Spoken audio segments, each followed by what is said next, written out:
This is Screen Watching Now, powered by ChatGPT. That's right. Dan and Simon, they're still sleeping in at this point. This is Screen Watching. It's the weekly discussion of all things they've been watching on the screen. Did they even watch it, or is it algorithmically driven? Who knows? Who cares? It can't be any worse than usual. My name's supposedly Dan AI Bot Barrett, joined by Simon AI Bot Foster. Simon, how are you today? Mate, I am still catching up with all this AI chit-chat. I've heard that term, what is it, AI, chat GPT or whatever it's called, many times this week, and it's... powered by OpenAI. Is that a thing, is it? I don't know what that is, but I've got to do a fine organisation for all of your artificial intelligence needs.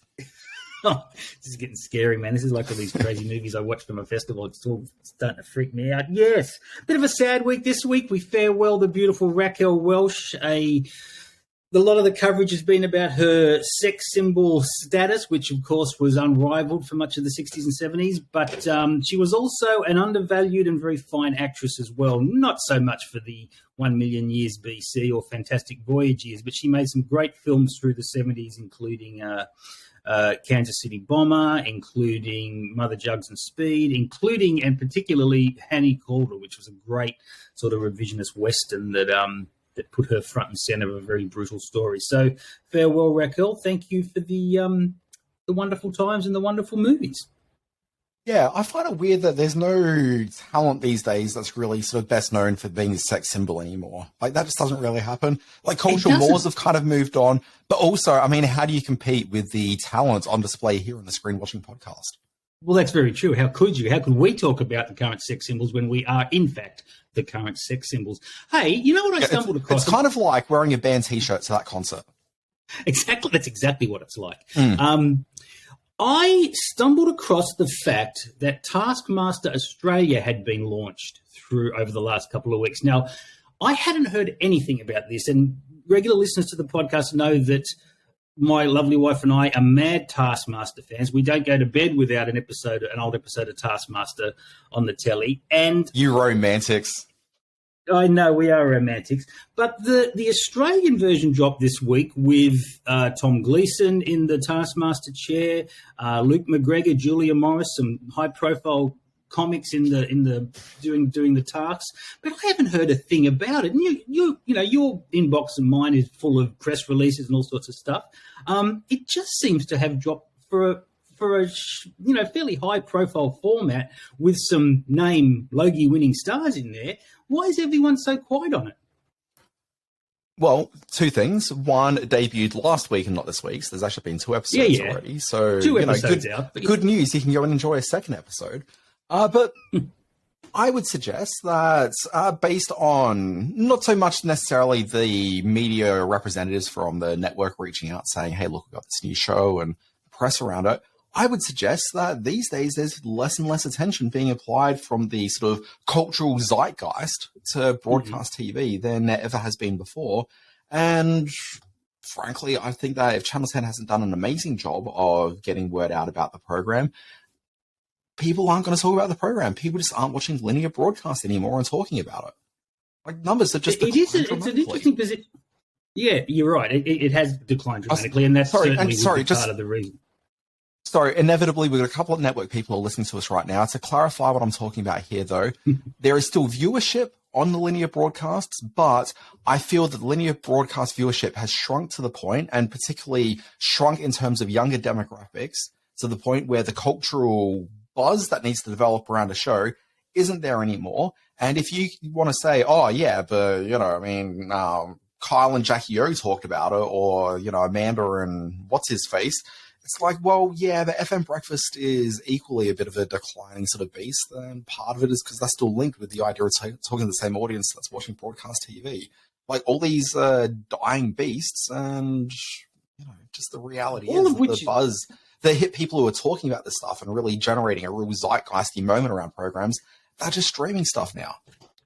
All of which is true, but to which I would then say, okay, but if you're going to spend the dollars on acquiring the Taskmaster format and putting name players in that linear broadcasting realm like Gleeson and Julia Morris and the kind into this format, this would be an opportunity to start reversing that trend, or at least halting that trend, trying to bring people back. Now, I totally get that outside of England, where it's in its 13th or 14th season and it's traveling all around the world, Taskmaster has had trouble finding traction in other countries. It hasn't been a hit in New Zealand. It was kind of a hit in Norway and that sort of stuff. So it's not horribly in the US. Yeah, exactly. Yeah, it tanked terribly there. So it's not a format that is instantly picked up. And over in the UK, they've found such a perfect meld of in Greg Davies and Alex Horn as the Taskmaster and his Offsider, and the comedy is so flowing and natural. This Australian version, the actual task they film, in fact, I said to Fiona that it feels like they've brought out the British post-production team to cut together the clips, because that feels really natural. But the stuff in the chair and the stuff with the comics on the stage is very forced and really lacking in chemistry. So maybe that's just something they've got to work through. But anyway, Taskmaster Australia's out there. If you're fans of those involved, check it out. So, but yeah, it just seems very strange that it's so quiet. The other thing I want to point out very quickly, and this news just broke prior to pre-recording, is that something that you mentioned several months ago has finally happened. They've taken White Lotus out of the limited series category at the Emmys and put it into drama, which was something you flagged several months ago. Well, because it was dumb not calling it a regular ongoing series. Let's go.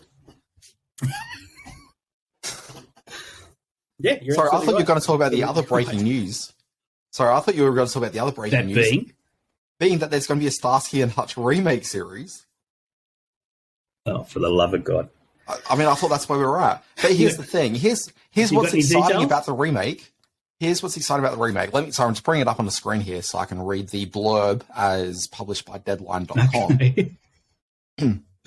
The modern reimagining will revolve around two female detectives, Sasha Starsky and Nicole Hutchison. The duo solve crimes in the offbeat town of Desert City while staying true to their friendship, their awesomeness, and somehow also trying to unravel the mystery behind who sent their fathers to prison 15 years ago for a crime they didn't commit. Now, here's what I think's great about this, Simon. I think it is fantastic. Here we are in 2023. They're like, let's dust off a property that nobody cares about, okay, that not a single person's interested in, but we can make them all interested by gender swapping them. Simon, how do they come up with this? How do they do it? My God, they really are on the cutting edge, the bleeding edge of creativity here. Good work, Fox Corp. The other thing, who are their parents, their fathers being sent 15 years ago for a crime they didn't commit? Like, are they the A-Team? Is there going to be a gender-flipped A-Team spin-off taking place at some point? I mean, they did mention fathers, so I guess maybe some sort of trans sort of thing happening and like gender identity. I don't know. We'll find out later, but it's very exciting. I like that shoehorning in an A-Team. That's not really A-Team. Yeah, no, look, that's interesting. Look, no, it's not interesting, Simon. The constant regurgitation of IP in the name of just filling all the streamers that we have at the moment, it never ceases to amaze me. Simon, this is broadcast. This is them stoking the linear streams. We're going to have to review it too, aren't we? Yeah, we are. In fact, we're going to dedicate an entire episode to it. But before we get to that, let's do some reviews of what happens this week on the pod. Simon, let's delve right in. We're not doing stings. We're not doing clips this week because we've got a busy show. It stinks. Simon, let's start. Ant-Man and the Wasp, Quantumania. How great was this movie? Did you love it as much as I did? All right. I've taken a bit of a stand on MCU and DC films this year. I'm not going to race out and see everyone. You don't need my perspective on the latest comic book adaptation. So I haven't seen this movie. And in fact, I threw this into your lap to sort of impart your wisdom upon us all. So you get to do the Ant-Man and the Wasp. What the hell's Quantumania anyway? I knew my review, half of it would be trying to explain what Quantumania is, if only to myself. So you take over from here. Quantumania, you see, Simon, is a distant cousin to Disco Fever. That's what you need to know about the Quantumania. I'm on board then. Okay. This is going to be a spoiler-filled review. So strap yourselves in. Unlike Simon, I am fully committed to seeing anything where people are wearing tights on screen outside of, opera. I will go along and see tights on screen regardless what they throw up at us. So I'm there for it. Got along and saw Ant-Man 3, which is actually called Ant-Man and the Wasp, Quantumania. I don't know that the Wasp is as big a draw card as Marvel seems to think it is, but, here we go. The premise of this one is as following. We've seen 2 Ant-Man movies so far. It's introduced the merry band of ant-related people. You've got your Scott Lang, played by Paul Rudd. You've got your, whatever her name is, played by Evangeline Lilly. I want to say her name is Hope. Hope Van Dyke, I think. You've got her father, as played by Michael Douglas. And then you got the mother, played by Michelle Pfeiffer, who was brought back from the quantum realm in the last film. Okay, the quantum realm is basically, as Ant-Man shrinks down and becomes the size of ants, he could shrink down further and further until, well, he can't do that. But in theory, things keep on getting smaller and smaller. And the smallest place you can get to is this place called the quantum realm. Now, we're a couple of years beyond the last Ant-Man. There was the blip in the Marvel universe, which is where everyone disappeared for 5 years. And so half the people around, half of them weren't. And then a few years later, they came back as though not a moment had passed. But moments had passed for some people in the world, and so we're in a bit of a disjointed Marvel universe these days. Part of the consequence of that is that Scott Lang missed out on the growth of his young daughter that we'd seen in previous films. But lo and behold, it means that we can now have Catherine Newton playing the role of the daughter, because she's now like a woman who's on the cusp of being like a grown-up adult. So she apparently has been getting involved in lots of social protest. There's a thing that, because of the blip, there's a lot of people that weren't able to maintain payments on their homes and stuff over those 5 years. And so the banks foreclosed on them. People are now in a really bad financial place as a result. Okay, and so there's now camping embankments through San Francisco. See, this is Marvel doing a bit of social commentary. Okay, wow. And so she's out there like fighting a good fight. And we learn this all in the first 45 seconds, only for none of this to ever be mentioned again throughout the rest of the movie. At the very beginning of the film as well, we see that Scott Lang's been on a book tour and he's been talking about how he saved the world at the end of Avengers Endgame. Okay, and it's like his life story and like how he was a hero and saved the world. Now, as the daughter asks him at one point, it's like, well, you've saved the world. What are you doing now? And so that's a really interesting philosophical question. What do you do to find some sort of self-worth in a world where you've just saved the world? And so that's actually an interesting question for like a superhero film to explore. Now, they talk about that and then never mention that as a thematic idea again for the rest of the movie. Does not happen. So my review for this movie, and then straight after that, they start talking about the quantum realm whilst they're having this sort of dinner conversation where these interesting ideas are raised and whatnot. They mention the quantum realm, and so Papa Michael Douglas and young girl Catherine Newton, the two of them are like, oh, well, we've been playing around with the quantum realm and, some exciting stuff's going on. And so they go downstairs to the basement and you see the, gizmos and contraptions, which show them being able to communicate with the quantum realm and send stuff to it and whatnot. And Michelle Pfeiffer's like, oh my God, what? What are you doing? And she's like saying, you can't be doing this, for reasons that she doesn't really explain until really 3/4 of the way through the movie. But she's like, you can't be doing this. And then suddenly something goes horribly wrong and they all get sucked into the quantum realm. Why these things never went wrong before Michelle Pfeiffer had the opportunity to explain that there might be a problem with going into the quantum realm, that's never really explained. But for some reason, her presence there saying something could go terribly wrong and then something goes terribly wrong is the premise for this movie. They never explain like why it's necessarily connected to her saying that, but that's how this plays out. They go to the quantum realm and you get a big special effects sequence with them getting shrunk down and going through the quantum realm and stuff being thrown at them as they're being plummeted towards the earth. And at that point, I was sitting in the audience with my mouth agape as I'm going, oh, special effects from the Marvel Cinematic Universe. And this is the thing, this kind of sets the tone for the entire movie. They're in this quantum realm place, which is big and fantastical with lots of cool stuff happening in the background. But you've just got these main actors who are standing in front of it all with no real engagement in background. I thought I was watching Babylon for most of the film. But there's just all this stuff that's happening around I know. I'd watch Ant-Man 3 over Babylon again, just FYI.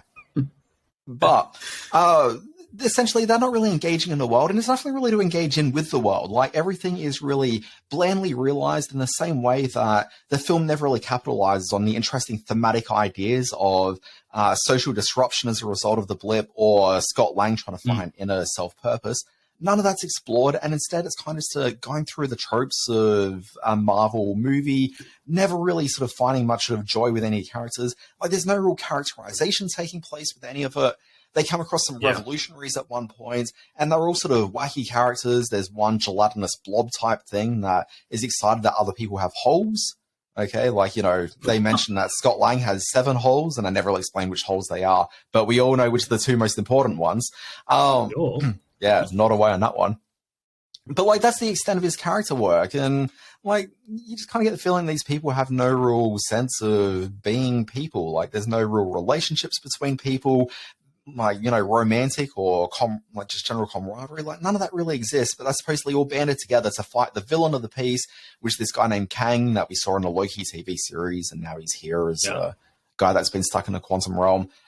Basically, it's a film that goes through the motions, commits all the biggest sins of Marvel movies, and just brings none of the joy that you do find with some of the Marvel films. It's a stinker. It's sitting at about 53% or something on Rotten Tomatoes, and it deserves to be about there. It's not awful. You're not going to have a completely terrible time, but you're going to have a pretty mundane time, and you'll sit there ultimately going, you know what? I kind of wish I was in a cinema next door watching Avatar again. This is doubly disappointing for me because I found certainly the first Ant-Man film, and to some extent the second Ant-Man film, some of them more enjoyable, some of them more comedically successful, some of the more character driven of the Marvel films in recent years. I thought they found that balance between the out and out silly comedy of Taika Waititi's Thor movies and the more dour MCU template that we've all become familiar with. So for me, Ant-Man, probably the first Captain America, maybe one of the Hulks along the way are my favorite MCU films. And so to hear that it's just been exploited to launch Phase 5 and turned into this very safe, very cardboard cutout MCU film is doubly disappointing to me. And the thing is, like, Ant-Man should be a zany, fun, over-the-top movie, which is a little bit goofy. Like, in fact, it could be a lot goofy. If anything, where the Thor movies have really sort of doubled down on just being comedies, the Ant-Man films should absolutely be going there, but they don't, and they just don't do enough to give the films any sort of texture. Like, if you're going to go a bit darker and a bit more introspective, actually go introspective. But is there any entry point in this? Is there any entry point for people who aren't already entirely invested in MCU? Okay. No. Done. All right. Yeah. I mean, you could be the partner who gets dragged along to the movie and still be able to keep up with what's going on, because frankly, not a lot's going on. But also, like, when you hear things like the blip, for example, like that just doesn't resonate, and they don't go very far to explain what that is. And that's fine. Like, we're 29, 30 films into this Marvel experiment. Like, sometimes you just got to expect that maybe you're not going to be across everything. And that's why I won't watch it. I can't. Okay, so that is Ant-Man and the Wasp, Quantumania. It's in every cinema around the country as we speak. Do rush out and see it, or wait 6 weeks and watch it on Disney+. Who knows? The movie I then saw at the movies this week is a film nominated for 2 Oscars. It is called Women Talking. It's up for Best Picture and Best Adapted Screenplay. This is a movie that has Oscar high-end quality written all over it. It's all set in a Mennonite religious community in which all the women and all the men dress as if it's like Amish territory, but or set at the turn of the century. But it's in fact set in 2010. It's based on a novel which was originally inspired by a true story in which the women in this small Mennonite community, and tragically very young women, the girls as well, were being sexually abused by the men. Finally, the local constabulary move in, take some of the men to the nearby modern town for a court hearing. And this gives an opportunity for the women to gather in a barn, of course, and argue whether they do nothing, whether they stay and fight, or whether they leave the community. And they're the 3 points of view that actresses like Rooney Mara and Claire Foy and Jessie Buckley all fight out over in this very literate, very intelligent bit of intellectual filmmaking from writer-director Sarah Polley.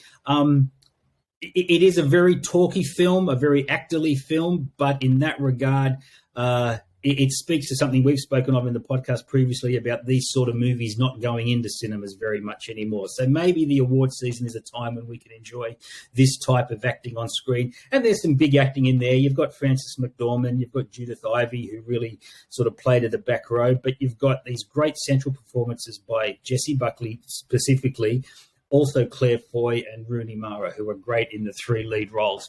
A lot of young actors as well. Emily Mitchell is sort of a young moppet who has plenty of big dramatic moments.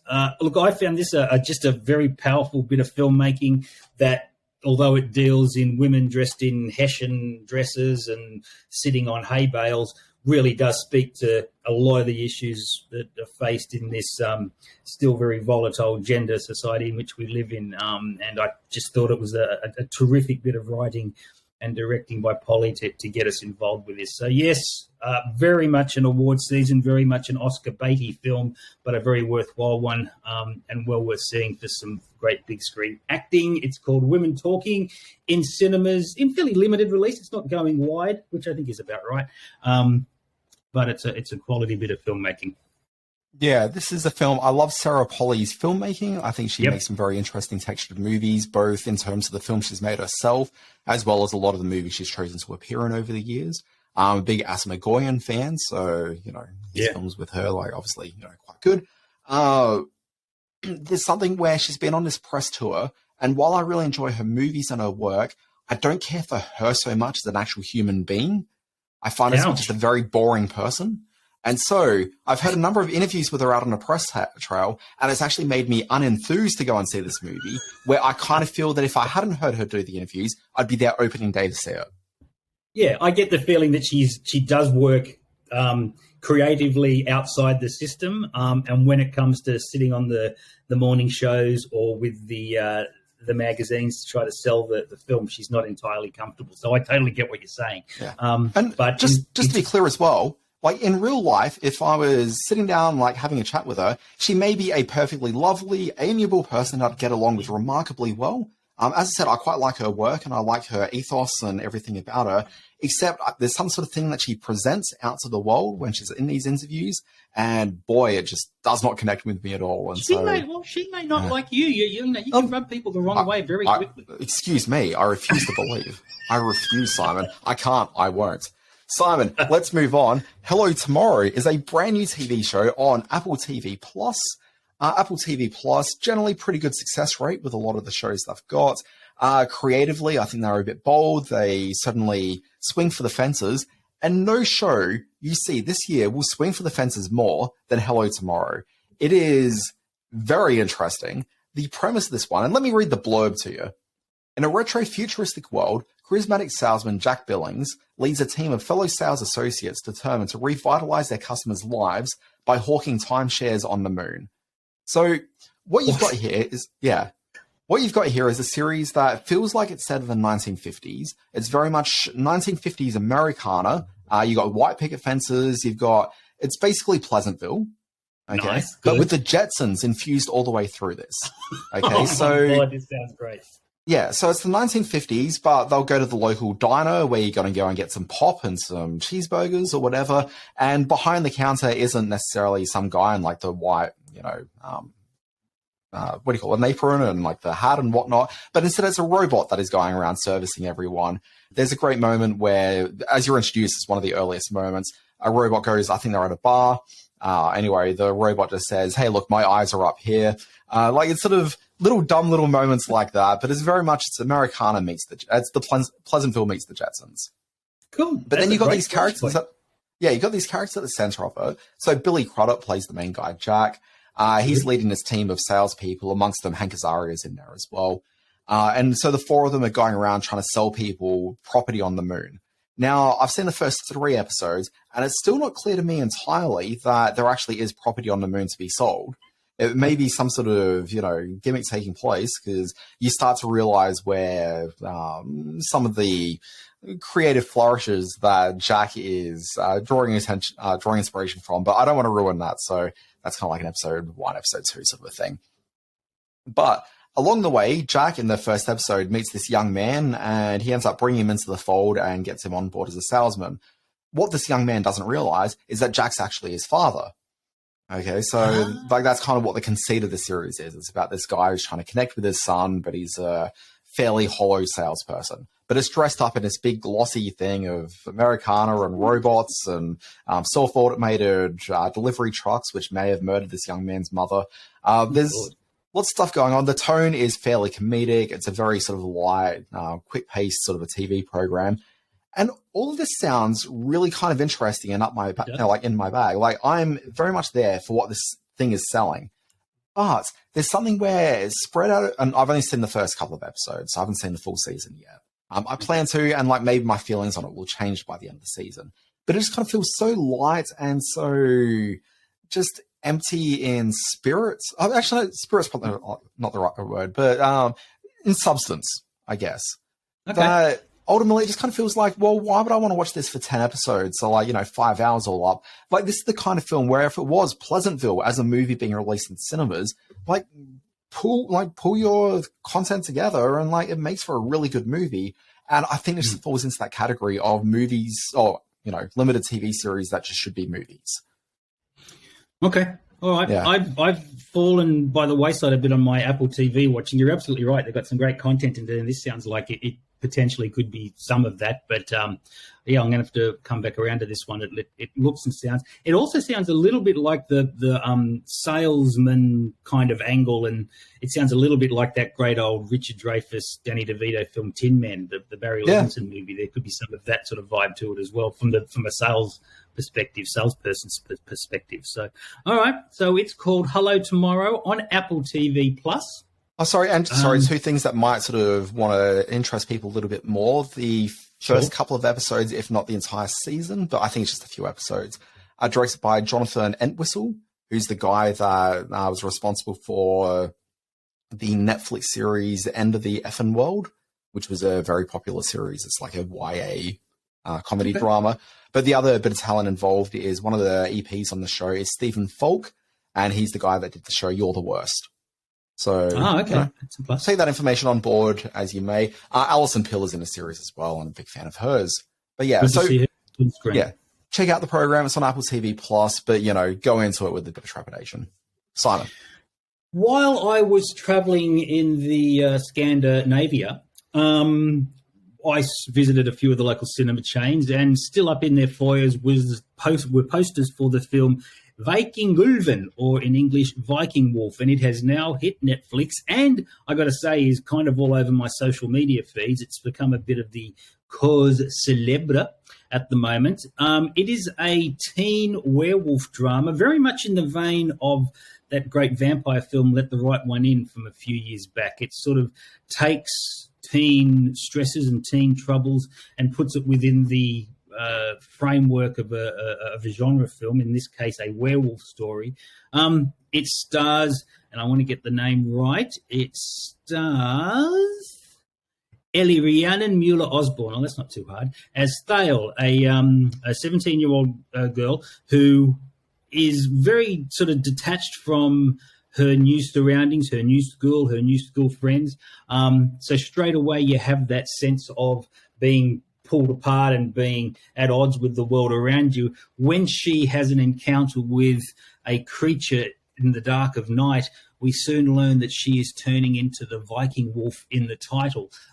We see in a prelude 6 centuries ago a Viking horde break down a monastery door and steal a small puppy, which in fact is the Viking wolf of the title. They bring it back to Norway, and it sort of sets about a century of cursed individuals who, unlike other werewolf stories where you change back and forth, this one is a singular transformation that takes place over a few full moons, and you never change back. You stay this werewolf. So we watch Thale going through this transformation for the course of the film.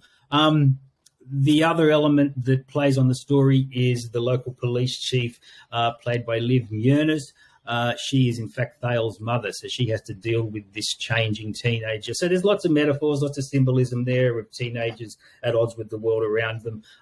But the werewolf stuff is terrific. The CGI, the full moons, there's an amazing sequence aboard a a bus when she's trying to leave town, and the full moon comes out. So I can see why this is A, getting a lot of buzz with horror fans, and B, getting a lot of buzz with the teenage audience as well. It speaks really well to both. And Viking Wolf, or Viking Leven, is on Netflix as we speak, and is well worth a look for people of all ages. Yeah, look, basically werewolf movies, particularly movies about teenagers becoming werewolves, I saw all of it back in 1985, and unless at some stage this werewolf is jumping on top of a car, surfing through the streets of Los Angeles, or is playing basketball at some place, or is maybe even sort of best friends with a young girl named Buff, not interested. That's just kind of how I feel. Call out there to the Generation Xers who remember fondly the Teen Wolf movie. Is that the one where you actually see a bit of peen in the background? Is that? Isn't there a famous sequence where one of the extras during the basketball game drops trowel, and if you slow it down on your DVD, you can actually see full frontal male nudity? But I don't. Maybe. I mean, I'm not saying that isn't the case, but yeah. I was too busy caught up in the romance, comedy, and adventure of the film to have noticed that, Simon, but that's just me. It's right there. Anyway, and of course, we are talking about the classic 1985 film called Teen Wolf, starring Michael J. Fox. Of course. But not Teen Wolf 2, starring Jason Bateman, which was also charming in its own way, but also kind of awful. I really enjoyed that film as a kid. Yeah. But yeah, pretty unwatchable to anyone over the age of 9. All right, let's crack on through this heavy review section. What's up next? Okay, well, I can keep this one really tight. The stand-up comedy special, Marc Maron, From Bleak to Dark. Now, this is... Okay, so Marc Maron, love the podcast. I quite like him as a stand-up. I saw him when he was in Sydney a couple of years ago, which was a real highlight. Yeah. Oh, we may have been in the same room, maybe. Who knows? But anyway, I mean, we knew each other at that point as well, so that'd be weird if we didn't... Why didn't we catch up beforehand and have a coffee and talk Maron? Not a clue. Yeah. Not a clue. Okay. Yeah. I was there with my pal Mark. You guys know Mark. Like, I don't know why that would have been weird. But anyway, Marc Maron, From Bleak to Dark. I was really anticipating this one on account of the fact that his last stand-up comedy special, which was made for, I think Netflix ended up picking that one up. He did this thing where it was like a comedy, it was like a theater of the round sort of a thing, and he was in the middle of the room, and that really worked, and the material in that one was so strong. And I was particularly interested in this one because we're looking at Marc Maron in a very different place in his life. He'd done his previous special while he had a burgeoning romance with the film director Lynn Shelton. As anyone who knows the Marc Maron story knows, Lynn Shelton passed away. The two of them had gotten together and, were very early in a relationship when suddenly she just got sick very unexpectedly, and within a couple of days had passed on. It's very much sort of dominated the narrative of Marc Maron sort of since then. But this is his first special, following that. And with a title like From Bleak to Dark, which is a very captivating title, I was just thinking, how's this really going to play? And I have to say, for those first 15 to 20 minutes, it's not particularly great. I don't think the material is really entirely that strong. It certainly ticks the box of being bleak. I'm not sure it ticked the box of being funny.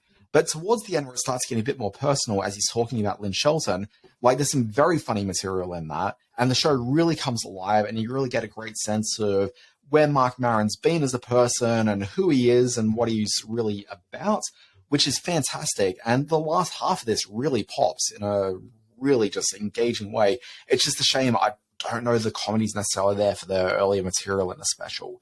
But I'd only seen the first half of it the other day when we were creating a rundown, and I thought it might be interesting comparing this to the new Jim Jeffries stand-up special, which is on Netflix. But I haven't actually watched that yet because I got around to watching the second half of the Marc Maron and suddenly realized it's just worthy of discussing itself. So I just want to say, check it out. It's a stand-up special, so there's not much you can really review. It's a very standard production. There's nothing particularly clever about it. It's very much guy on stage, walks backwards and forwards and talks to audience. But yeah, material certainly, if you start watching it and you're just not really digging it at all, sit through, go the full hour. You'll certainly get a lot by the end. Simon, let's move on to Close, which is in limited release. Yes, we definitely should. Sorry. Marc Maron, From Bleak to Dark. It's an HBO comedy special in Australia here on Binge. Sorry. We meet the two young stars of Close at the end of a long Belgian summer. They are two friends, Leo and Remy, played by Eden Dublin and Gustav de Vela, respectively. They are as tight and as close as two mates can be. We see them initially playing in fields of flowers, playing war games, and both entirely indulging in each other's imaginations. The next day, they're in their first day of high school, and very quickly the cruelty of the schoolyards becomes apparent. The friends that they're making in high school don't get just how tight these two boys are. A real brotherly love they share and a brotherly understanding of each other. When it's implied that it may be a gay relationship, Leo or Eden Dublin takes this in a very dark way. Gustav, Remy doesn't get at all what all the fuss is about. He still is best friends with Leo, but Leo starts to push Remy away, resulting in, at about the halfway point of the movie, one of the most tragic scenes and sequences you'll see in film this year. The remainder of the film is how Leo deals with this sequence and how the people around him deal with Leo. Close is directed by Lucas Dont, who made a great film a couple of years ago called Girl, in which he also looked at, which was in that case a transgender athlete. He looks at young lives and the tension in young lives from a really sort of incisive perspective. This film is up for the best international feature film at this year's Oscars. It's already won the grand prize of the festival at last year's Cannes Film Festival and the Audience Award at Sydney last year. Be warned, I was an absolute wreck by the end of this movie. Actually, not even by the end of it. By about the middle of it, I was a bawling wreck. And when you start talking about actors who missed out on Oscar consideration and Oscar attention this year, young Eden Dublin as Leo just breaks your heart with this incredibly realistic performance. It's a really powerful, potent film that I'd been following for a long, long time, but which only just got around to seeing this week. And even that sort of sense of anticipation that's gone for almost a year now didn't affect the way that I was affected by it. So in dealing with the loss of innocence, Close is about as good a movie as you'll find on the subject. So beautiful film. Try and get out and see it. It's in limited release around Australia. Simon, at this point in the show, we move on to the middle bit, as we're in the part of the podcast that's kind of the middle, but it's really towards the back end of the podcast. Simon, what are we talking about today? You've caught my interest in this one.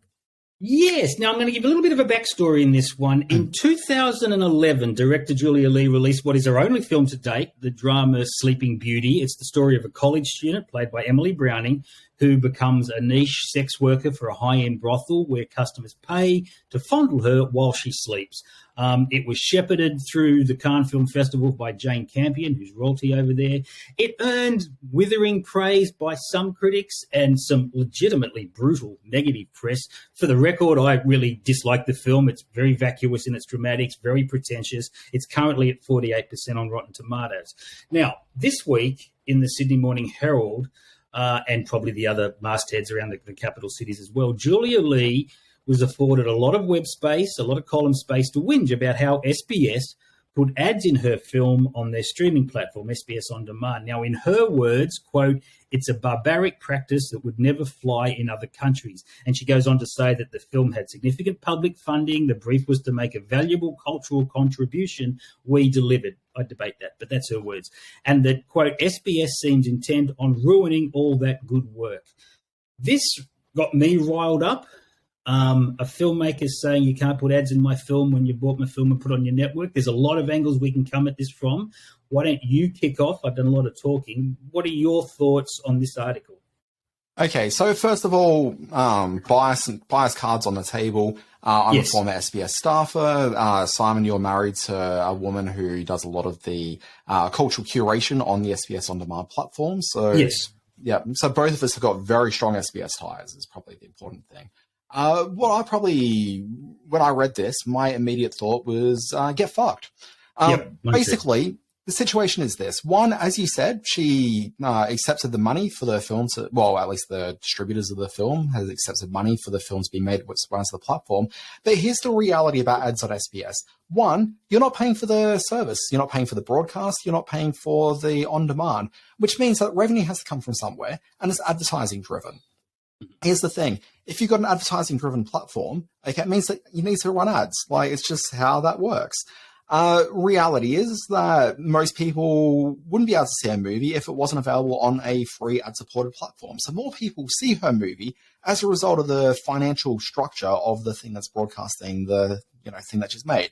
So you've got that.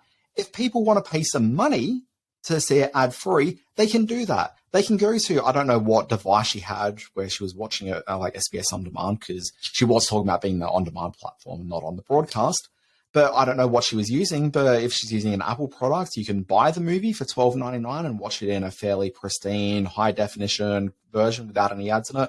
You can rent it for $3.99. It's available there. That's just one platform. I'm sure it's available on. It's a fair, I mean, it is an Australian movie, but it's an Australian film that has decent distribution. So you'll find it on pretty much every platform you want. If you want to pay a couple of bucks, you can see the movie without the ads. But SBS, it's not a charity. And if she wants to write opinion pieces for the Sydney Morning Herald, write about how these services need more funding so they can provide ad-free experiences, don't blame the platform, which is struggling for money, which needs to carry advertising in order to actually sustain it.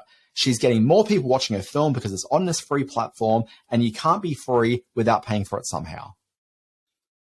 Great perspective. I didn't know you were going to come at it from that angle, but you're exactly right. My take on this is that this, in her points of view, she's exhibiting all the arrogance and pretentiousness that her film did, and that is, in many cases, a real sort of thorn in the claw of the Australian film industry. And it's an attitude that a lot of people see as being very wrong about our industry, this sort of holier-than-thou stance that people take on their film. If she didn't want ads in her movie, when she pitched her film to the funding body, she should have said, but I don't want your money if you're going to put ads in it anywhere, if you're going to sell it to people who put ads in it. She didn't seem to have any problems when advertising for her film back in 2011 interrupted the work of other filmmakers and other content producers across platforms. I know it had television advertising.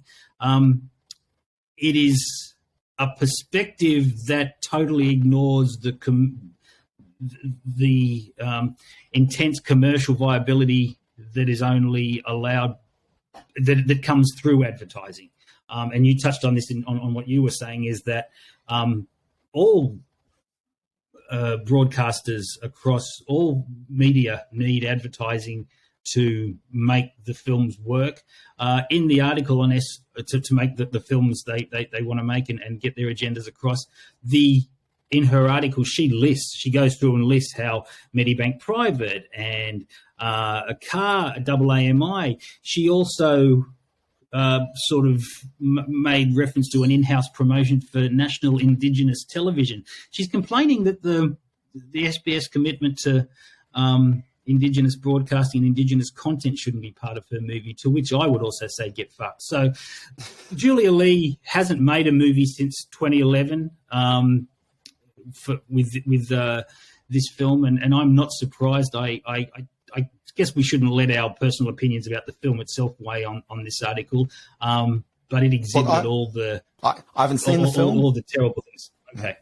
Look, I haven't seen the film, so my stance is completely on what she said, and it's just ridiculous. Yep. It's childish. It doesn't really understand the economic realities of how this works. And frankly, if the film wasn't going to be on-sold anywhere, I don't necessarily think that her financiers would have been able to pony up the cash to begin with. So she's made the deal. Yeah.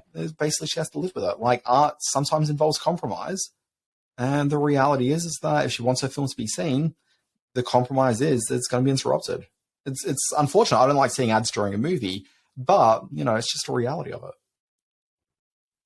By the time, I mean, this is now an 11-year-old film, and by the time it gets to this platform and those with an opportunity to watch it, seek it out on the broadcaster, there's, as you say, there's been opportunities to pay a small fee and see it without ads for the last decade. And those opportunities continue on now.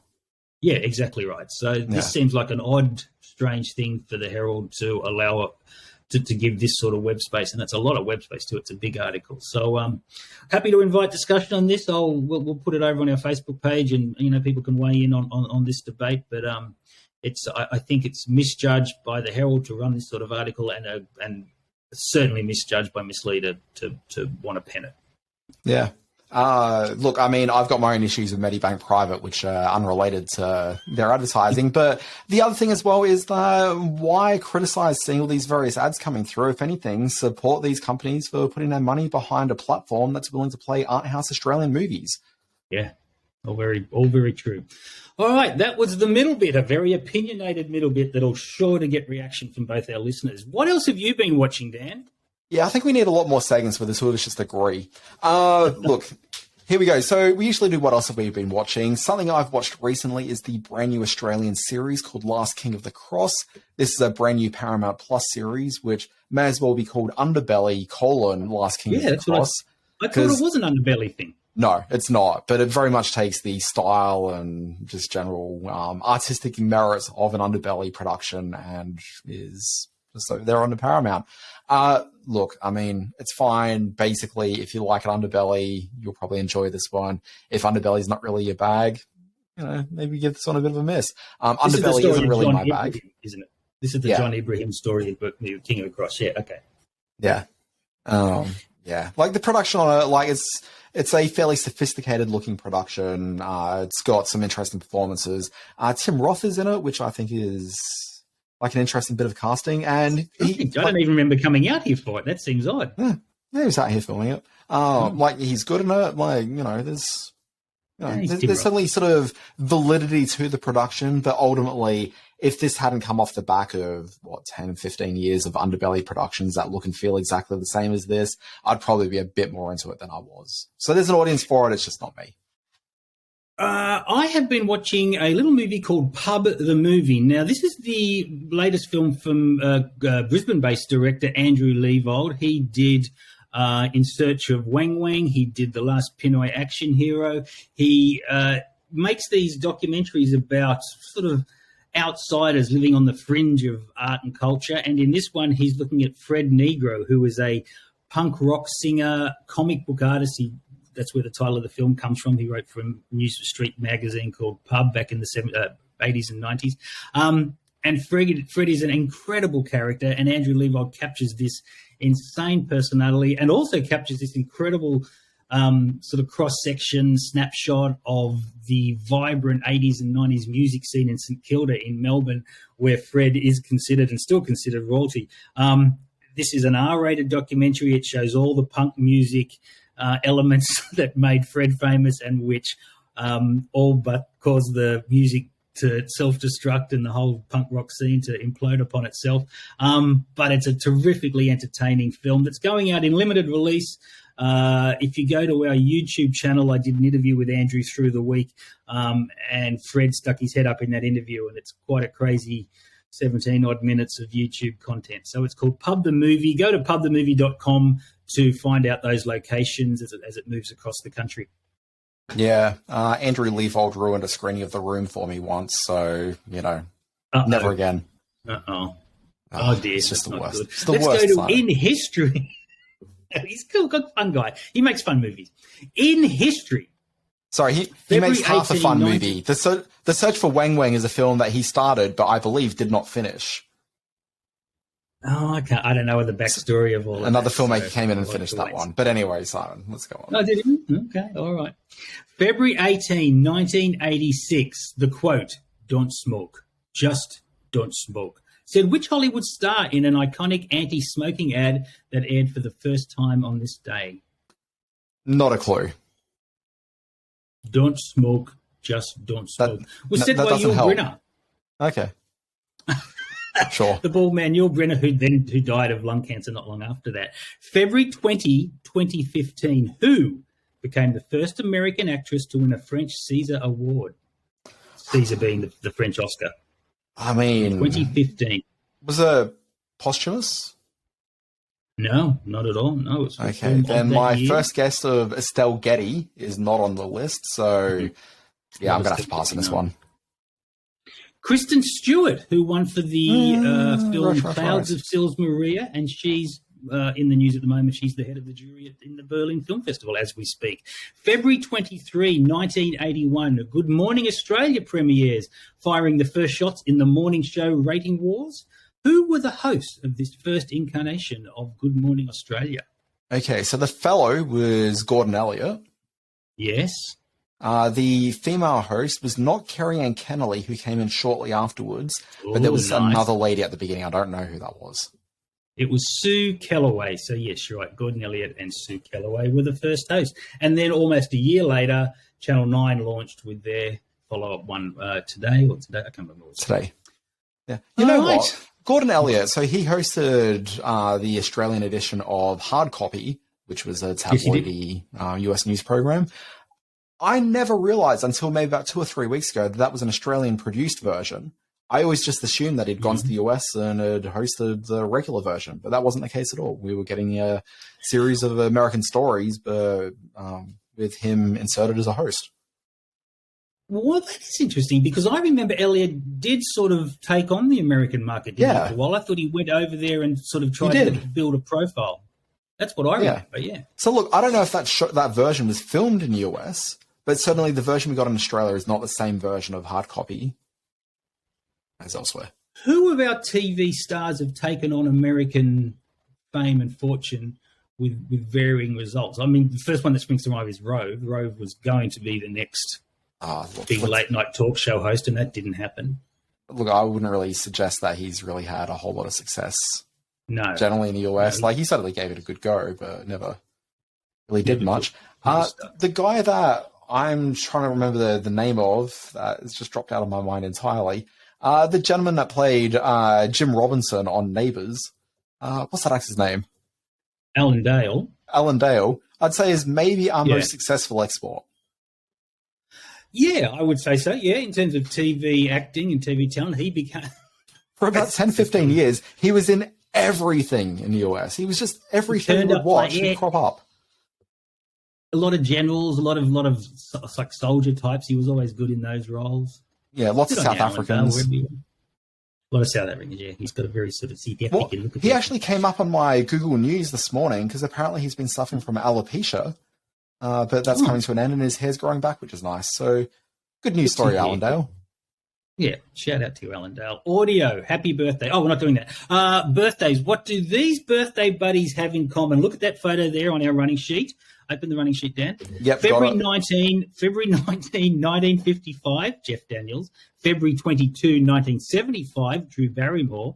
February 23, 94, Dakota Fanning. And February 24, 1989, Daniel Kaluuya. What do these 4 birthday buddies, all having birthdays next week, have in common? Now, I'm 100% sure I'm right on this one. I'm 100% sure I'm right. All 4 have starred in movies where they are best known for driving around in a giant dog.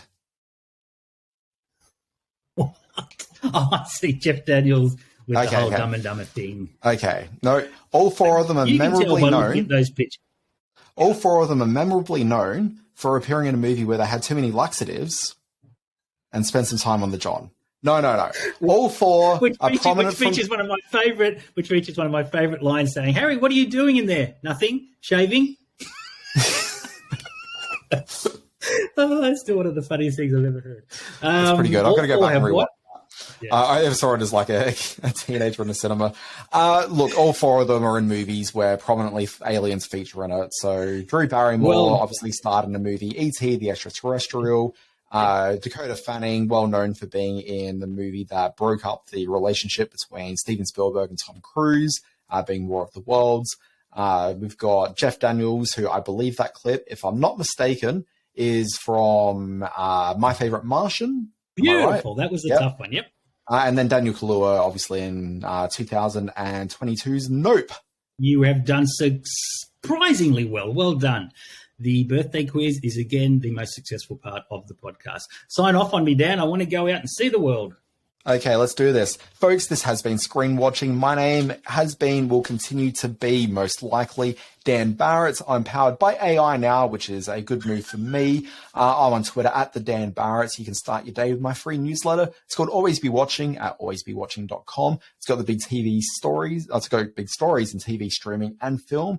And on Friday, I drop out a bonus newsletter for my supporters of the Always Be Watching, and that's called Always Be Streaming, and it wraps up the shows that launched that very week. So if you're like, I'm on the weekend, I don't know what I want to watch, you go to that newsletter and you're like, oh, look, here's all the brand new programs, here's all the returning shows, here's some trailers so I can get acquainted with what these programs are. Oh, wait, Dan's got a couple of opinions. That's been very helpful. Oh, wait, Dan's got a bit of a flashback sort of, thing to kickstart my weekend. This week I had an article about the Jetsons. Yes, you did. It was a good little read, I thought.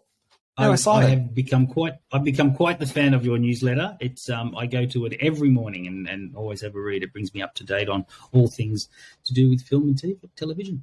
I'm on the Twitter at Simon R. Foster 1. That's all my screen space content. Go to at Sydney Science Fiction Film Festival. Or no, at Sci-Fi Film Fest, I think is the Twitter tag, because I've just launched all.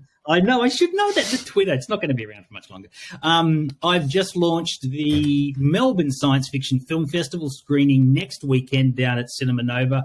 See all the very cool films that I'll be presenting down there. You can read my words at screen-space.net. Watch the Screen Watching Facebook page at Screen Watching Podcast, the Screen Watching YouTube channel, and the Twitter feed at screen_watching. So lots of screen watching content out there. Hey, Simon Foster, film festival guy that deals in sci-fi, fantasy sort of things. Have you seen the new Aaron Moorhead, Justin Benson film, Something in the Dirt? Sure have. Yeah. How did you go with that one? Look, I wish I could get on board the whole Moorhead-Benson train. I know that people adore some of their earlier stuff, and I think I watched Spring, which was one of theirs, which I quite liked. I don't get it. I didn't really dig it very much. Are you a fan? Look, so I really like The Endless. Like, that's actually an all-timer for me. Yeah. I really enjoyed that. Oh, gosh. What was one of their other films? Spring. I'm trying to remember which one Spring is. Spring's either the one that I haven't seen. That was kind of like a where the two of them fall in love and walk around, but turns out she may or may not be a siren or a vampire or something. So I haven't seen that one. But Resolution is their other early one, and I quite like that one. And that one's got a really weird tie-in to The Endless, where you got some characters in common. And you and I both went to a cinema together to watch Synchronic, which both of us came out fairly cold on, but I've actually come around on that film quite a bit since then. Okay, all right. Yeah. So this new one is exciting or interesting, or I haven't watched it yet? I haven't seen it yet, so I was just kind of curious to see if you'd seen it. And if people haven't seen The Endless, at least, check that one out. I think it's a really interesting time travel cult movie. Sure. Yeah. It's like I say, I'm very much rowing the boat alone with these guys. They've got a real sort of loyal following, so maybe I should revisit some of their stuff. So. Yeah. Rewatch The Endless. There's some homework for you. Anyway, folks, this has been Screen Watching. We'll be back next week with more beeps and boops and other AI-generated content. Folks, we'll see you then. Bye-bye.